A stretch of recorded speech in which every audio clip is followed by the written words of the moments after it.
where I want to sort of go, and I think there's something that's really interesting in your sort of original, fourth turning book. You had these 5, probably outrageous predictions at the time, which people would have, I'm sure they looked at you and said, really, you think these things are going to happen in the next few decades? And from my understanding, 4 of those have actually happened. So it'd be interesting. Did you get that pushback? And then maybe can you go over them as well? People thought we were crazy. So in the original book, which came out in 1997, this was the fourth turning.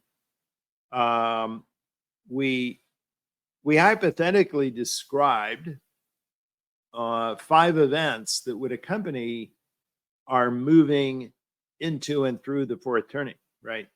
And those 5, and now 5 of those have happened, Andrew, and one of them hasn't happened. So we can kind of meditate a little bit on that. One of them was a weapon of mass destruction attack on New York City by terrorists with an airplane. Now, I have no idea why we suggested that, but indeed, as we all know, that happened, right?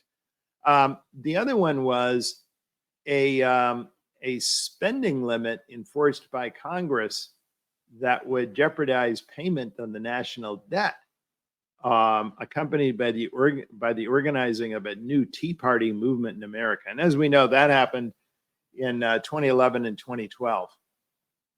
So I admit both of those are pretty remarkable. The other one we predicted was that Russia would invade a former Soviet republic. Well, and maybe that's not so far-fetched, although, obviously that has happened more than once.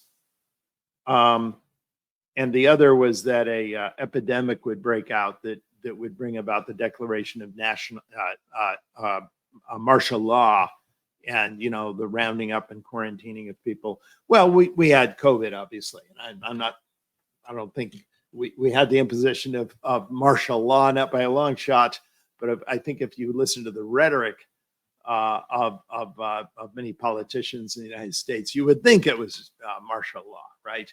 Which says something about the polarization of opinion in America. So those are the 4 that have happened.